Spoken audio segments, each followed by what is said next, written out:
السلام عليكم ورحمه الله وبركاته. ازيكم عاملين ايه؟ معاكم نيفين من مطبخ نيفين الاقتصادي. يا ريت لو اول مره تشوفوا القناه تعملوا سبسكرايب وتشتركوا في القناه وتفعلوا الجرس عشان يوصلكم كل جديد. النهارده هنعمل اكله اقتصاديه جدا. هنعمل عرق اللحمه الاقتصادي او زي ما بيسموه العرق الكداب. اكله سهله وسريعه وبسيطه، مكوناتها اقتصاديه جدا.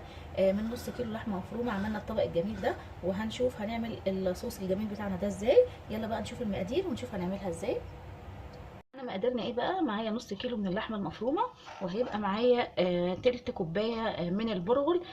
طبعا منقيه كويس وغسلاه كويس، وبعد كده نقعته حوالي نص ساعه في ميه وصفيته كويس قوي وعصرته. وهيبقى معايا نص كوبايه من البقسماط المطحون، وبصلايه متوسطه مبشوره ناعم، وثلاث فصوص من الثوم مفرومين.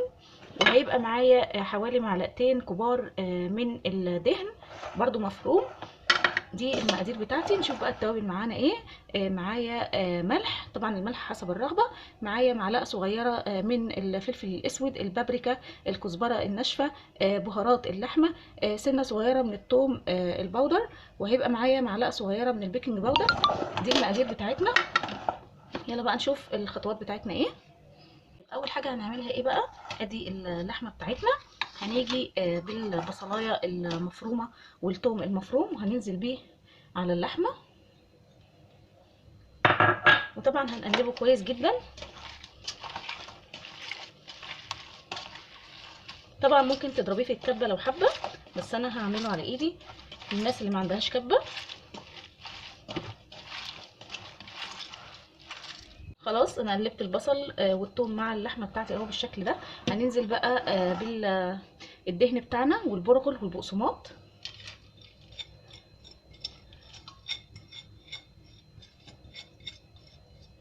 برضو هنقلبهم كويس مع اللحمه بتاعتنا.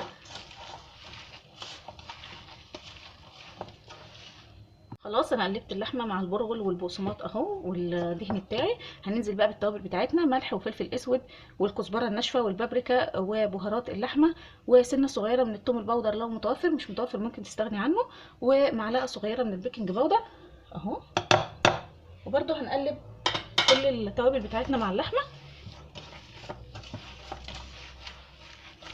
خلاص كده انا قلبت كله في بعضه اهو بالشكل ده لحد ما يكون معايا عجينه بالشكل ده.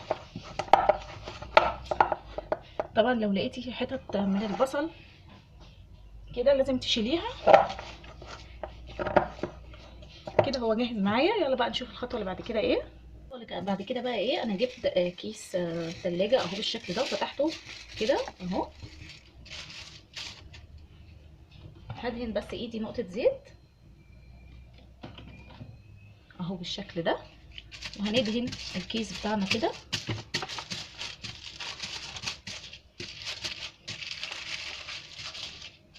بالشكل ده، وهنحط اللحمه بتاعتنا عليه اهو.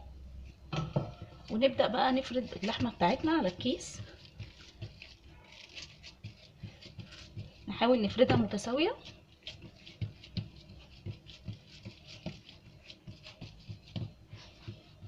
خلاص كده انا فردته اهو بالشكل ده. هنعمل بقى ايه دلوقتي؟ هنحاول نلفها الرول. هنعمل كده اهو بالشكل ده، وتحاولي تضغطي جامد اهو.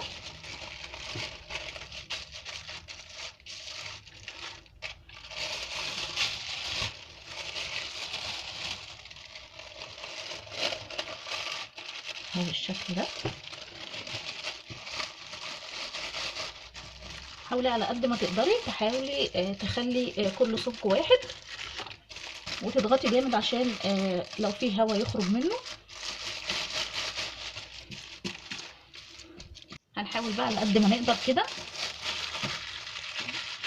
نظبط المقاس بتاعه كل واحد على قد ما تقدري يعني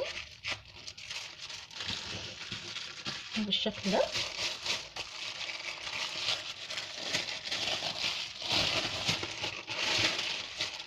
هنفتح لازم يتقفل كويس بالشكل ده كده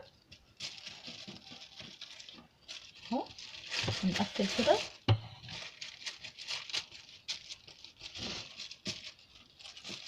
نقطة الزيت اللي حطيناها على الكيس عشان بس تسهل معاكي اللفة بتاعته.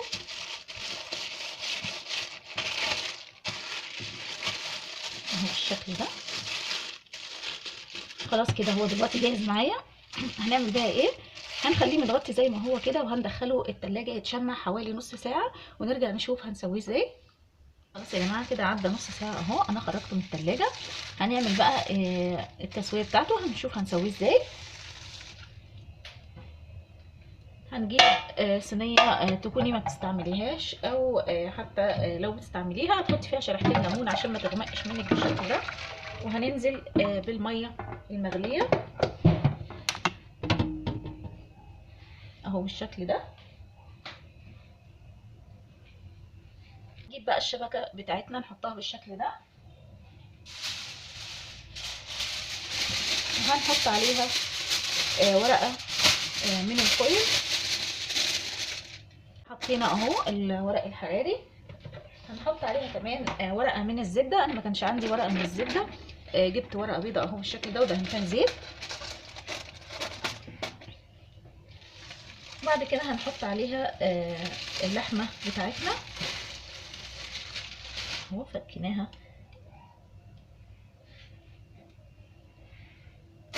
اهو بالشكل ده. هنعمل بقى دلوقتي ايه؟ هندخلها الفرن. هنكون مشغلين من تحت بس على درجة حرارة 200، بياخد معايا بالظبط ساعة وربع. انا دلوقتي هدخله الفرن ونرجع نشوف شكله بعد كده عامل ازاي. خلاص كده يا جماعة العرق بتاعي اهو بقى بالشكل ده. خد بالظبط معايا ساعة في الفرن، مشغل عليه من تحت بس على درجة حرارة متوسطة 200. يلا بقى نشوف الخطوة اللي بعد كده ايه.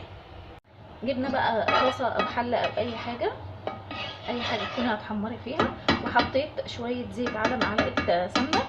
اهم حاجه لازم يكون فيها شويه زيت عشان ما يلزقش منك.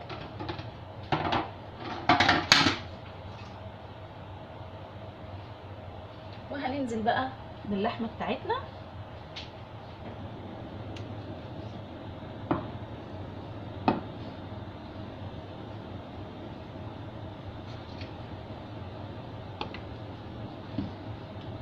هنبدا بقى نديله تشويحه.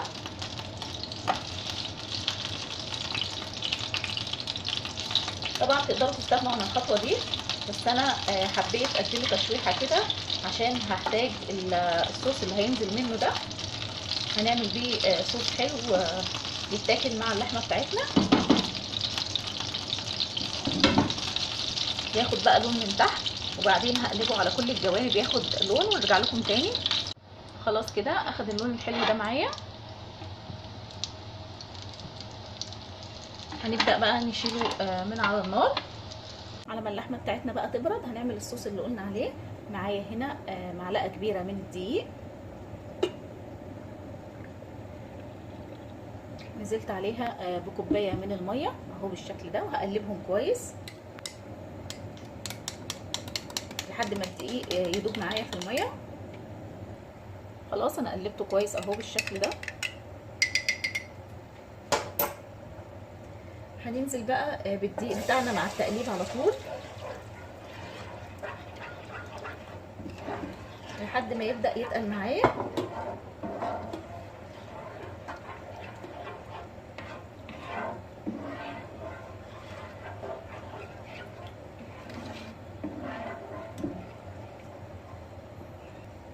خلاص بدأ يتقل معايا اهو بالشكل ده. هنظبط بقى الملح والفلفل بتاعه. هنحط فلفل اسود اهو بالشكل ده، وهنحط شويه من الملح، وهنقلبه كويس.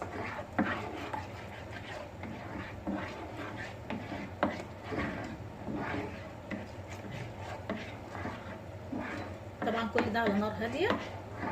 هو خلاص كده تقل معايا، عشان لما يبرد هيتقل معايا اكتر. انا هطفي عليه ونشوف بقى الخطوه اللي بعد كده ايه. خلاص يا جماعه انا قطعت اللحمه بتاعتي اهي بقت بالشكل ده. جربوها يا جماعه، اكله اقتصاديه جدا وطعمها حلو ومكوناتها قليله جدا. بنص كيلو لحمه مفرومه عملنا الاكله الجميله دي، وعملنا الصوص الجميل بتاعنا. جربوها يا رب تعجبكم، والسلام عليكم ورحمه الله وبركاته.